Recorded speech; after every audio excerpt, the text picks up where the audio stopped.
Hello বন্ধুরা, তোমরা সবাই কেমন আছো? আশা করছি তোমরা সবাই ভীষণ ভালো আছো। তোমাদেরকে নতুন আরেকটি ব্লগে অনেক অনেক স্বাগত। বন্ধুরা, আজকে আমি ব্লগটা সকাল থেকেই শুরু করেছি। আর আমার ছেলে স্কুলে যাবে, তো ওকে রেডি করে দিচ্ছি। আর আমার ছেলে স্কুল 8:30টার মধ্যে বেরিয়ে যায়। আর আজকে আমার উঠতে না একটু দেরি হয়ে গেছে, তো সকালবেলা 7টা বেজে গেছে উঠতে। তার জন্য আজকে এখনও বিছানাটা উঠানো হয়নি। তো যেহেতু দেরি করে উঠে ফেলেছি, তো তার জন্য আগে আমি তাড়াতাড়ি করে রান্নাবাড়ি সেরে ওকে খাইয়ে দাইয়ে পাঠিয়ে দিয়ে তারপরে বাড়ির কাজকর্ম শুরু করব। তো আমার ছেলে চলে গেছে স্কুলে। আমি এখন বাড়িটা একটু পরিষ্কার করতে শুরু করেছি, কারণ আমার বাড়িতে সামনে কালী পুজো আছে, তার জন্য একটু ঝাড়া মোছা এগুলো করতে হবে। তো আমার বেসিনের সামনে টাইলসগুলো, ওগুলো আমি একটু পরিষ্কার করছি। তো এগুলোকে ঘষে মেজে পরিষ্কার করতে হয়। আর যেহেতু আমার কলের জলটা প্রচণ্ড আয়রন, তো মাঝে মাঝে এগুলো পরিষ্কার না করলে একদম লাল লাল হয়ে যায়, জলগুলো ছিটে ছিটে যায়। আর এখানে দেখতে পাচ্ছ আমি ঘরে রং করেছি নতুন। এইগুলো কিন্তু আমি নিজে রং করেছি। তো তখন আমি উঠাইনি, ভেবেছিলাম যে ব্লগ ঠোক আর বানাবো না, ওর জন্য আমি ওগুলো তুলিনি। তো যাই হোক, আর ইচ্ছেও ছিল না। আর সত্যি কথা বলতে, তুমি একটা কিছু করবে বাড়ির, আর আমি অনেক কাজ করি আমার বাড়িতে, মনে হয় যেটা আমি নিজে করতে পারবো সেই কাজটা আমার লোক নিতে ভালো লাগে না, আমি নিজে নিজেই করি।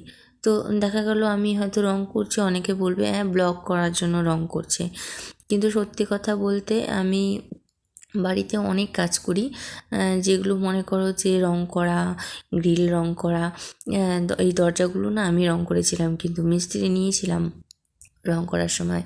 তো একটা দুটো করেছে, তারপর আমি বাদ দিয়ে দিয়েছি। আমি এটা আমিই করতে পারবো, বেকার, ওই জন্য আমি বাদ দিয়ে পরে এই দরজাগুলো আমি রং করেছিলাম কিন্তু। আর গ্রিলগুলো আমি আমি আর তোমার দাদাভাই মিলে রং করেছিলাম। আমার ভালো লাগে না, তোমার দাদাভাই করতে চায় না, আমাকে রং করতে দেবে না, ও মিস্ত্রি এনেছিল। তো আমি একটা ঘর রং করিয়ে আমি ওকে বলেছি আমি আর রং করাবো না। তারপরে রঙগুলো নিয়ে আমি একাই রং করেছিলাম। তো অনেকে হয়তো ভাববে আর বলবে যে ব্লগ করার জন্য এগুলো করছে, কিন্তু বাস্তবে কিন্তু তা নয়। আমি একদমই সেরকম নই যে ব্লগ করার জন্য এক্সট্রা করে কাজ করব, সেরকম কোনো ব্যাপার না। আমি বাড়িতে এরকম অনেক টুকটাক কাজ করে থাকি। সহজে আমি একটা লোক নিতে চাই না, আমার এটা একটা স্বভাব বলতে পারো, যে যেগুলো কাজ আমি নিজে করতে পারবো তার জন্য আমি বেকার লোক নিতে চাই না। তো তোমাদের দাদাভাই অনেক সময় রাগারাগি করে, তুমি পারবে না পারবে না। আমি বলি না, কেন পারবো না, ও যদি পারে আমি কেন পারবো না। তো ঘরগুলো রং করেছি, কি খারাপ হয়েছে দেখে কমেন্টে জানিও তো, ভালো হয়েছে কি খারাপ হয়েছে।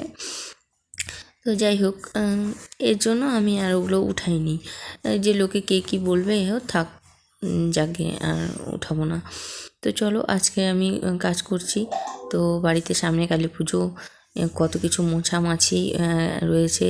তারপরে আমার এই বাড়িটা মোছামাছি পরিষ্কার করা হয়ে গেলে তারপরে আমার ওই বাড়িতে ধরতে হবে। আমাদের আরেকটা বাড়ি আছে, সেই বাড়িটা পরিষ্কার করতে হবে। তো ওই বাড়িতে যেহেতু এখনও মিস্ত্রির কাজ চলছে, আজকে হয়তো সম্ভবত কাজটা শেষ হয়ে যাবে।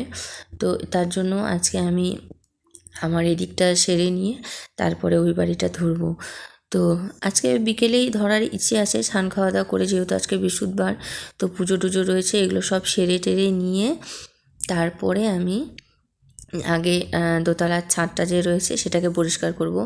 যেহেতু জল দেওয়া হয়েছিল আর চারিদিকে বাঁধ দেওয়া হয়েছিল, সেগুলো ভেঙে ওগুলোকে পরিষ্কার করব। তো অলরেডি আমি আর তোমাদের দাদাভাই মিলে ভেঙে দিয়েছি। তো শ্বশুরমশাই বলেছিল একটা লোক নেবে। তো আমি বললাম কি দরকার আছে লোক নেওয়ার, আমরা একটু একটু করে মাঝে মাঝে করে যখনই ছাদে উঠবো দু একটা করে ভেঙে ভেঙে ওগুলো পরিষ্কার করে দেবো। তো ওগুলো ভাঙা সব কমপ্লিট হয়ে গেছে, তো এগুলো এখন সব পড়ে আছে টুকরোগুলো, এগুলোকে এখন উঠিয়ে ফেলবো। তো আমি এগুলো স্নান খাওয়া দাওয়া করে এসেছি, কারণ আবার না হলে কেউ সন্ধ্যাবেলা স্নান করলে ঠান্ডা লেগে যাবে। তো তার জন্য আমি আগে স্নান খাওয়া দাওয়া করে পুজো টুজো দিয়ে তারপরে এখানেই রোদে বসে বসে খেলাম। খাওয়া দাওয়া করে তো আমি এগুলোকে এখন সব উঠিয়ে ওই দিকটাতে ফেলে দিচ্ছি। তো আমার ব্লগগুলো যদি তোমাদের ভালো লাগে তাহলে অবশ্যই একটা করে লাইক করে দিতে ভুলবে না, কমেন্ট করবে, শেয়ার করবে, আর সাবস্ক্রাইব করতে তো একদমই ভুলবে না। সাবস্ক্রাইব করলে পাশে থাকা বেল আইকনটা প্রেস করে দেবে, যাতে করে আমার ভিডিওর প্রত্যেকটা নোটিফিকেশন তোমাদের কাছে সবার আগে পৌঁছে যায়। বন্ধুরা, আমি যেগুলো কাজ করি সেগুলো আমার সংসারে এগুলো আমি নিত্য কাজই করে থাকি। যে কোনো একটা এক্সট্রা কাজ হোক আমি সেগুলো করি, শুধু ব্লগ করার জন্য করি না।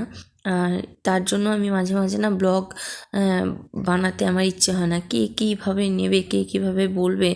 তো তার জন্য আমি মাঝে মাঝে মনে হয় কি ধুর থাকবে, এগুলো বাড়ির জিনিস লোককে দেখাবো, থাক, এই করে করে না মাঝে মাঝে আমি ব্লগ করা বন্ধ করে দিই। তো এখন কি করব, সবাই তো আর সমান হয় না। আমি এরকম, মানে আমার সহজে একটা লুক নিতে ইচ্ছে করে না, মানে যেটা আমার আয়ত্তের মধ্যে রয়েছে আমি সেটা করি। তো আজকের মতো ব্লগটা এই পর্যন্ত, দেখা হচ্ছে নেক্সট ব্লগে।